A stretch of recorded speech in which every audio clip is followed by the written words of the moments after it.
felt like you wasted a day? I have. Yeah, I tend to do that all the time. You see, like, you pile up clothes and you put it away or something. You're like, oh, I'll do it later. I'll get to it later. And that's why Charlie Chan says, waiting for tomorrow is a waste of today. And I totally agree. He said this, and it's true, because why wait for tomorrow when you can get started on things today? And this will help you, like, in every part of your life, like with school, with work, and even with your own personal stuff. It will help you in, like, school, because, you know, all of us procrastinate. I don't care what anybody says. You have a test coming up, and it's the night before, and you're like, oh my god, I need to study, oh my god.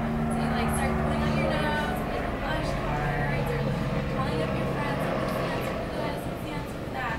So why stress yourself out and, like, put yourself through all that when you can just, like, actually start studying when you're supposed to? And this will help you in work too, because, like, you set goals for yourself for work, and you, like, time is money, so why waste time when you can be making money? And then for your own personal benefit, like, everybody has goals. You set goals for yourself, like, to be successful or to, like, make certain accomplishments. So, like, why would you start tomorrow why not start today and put your first step forward and, like, getting one step closer to each of your goals?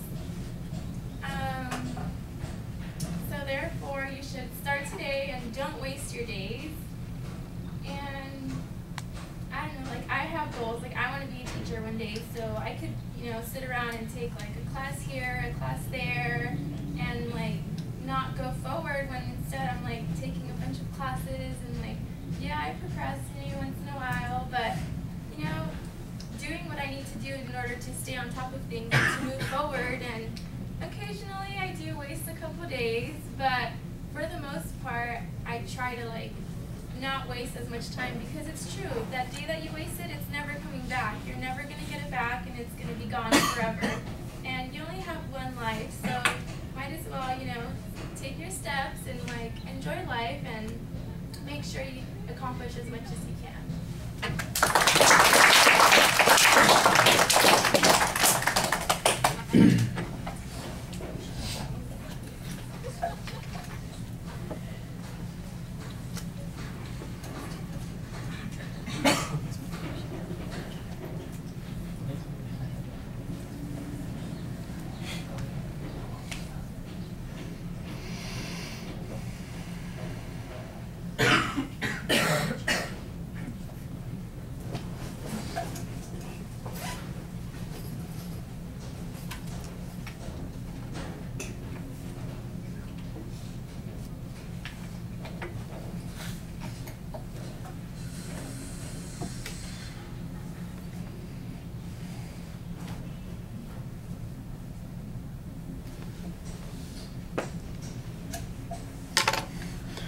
All right, you had a good rhetorical question and provided an example as your attention device. I thought that worked really nicely. Your point of view was very clearly stated. You had an excellent preview of what the content was going to be. And so at your Gazoonite, I think you're set up to get started really well. And on your first point, you've got some good details there. You talked about studying for a test.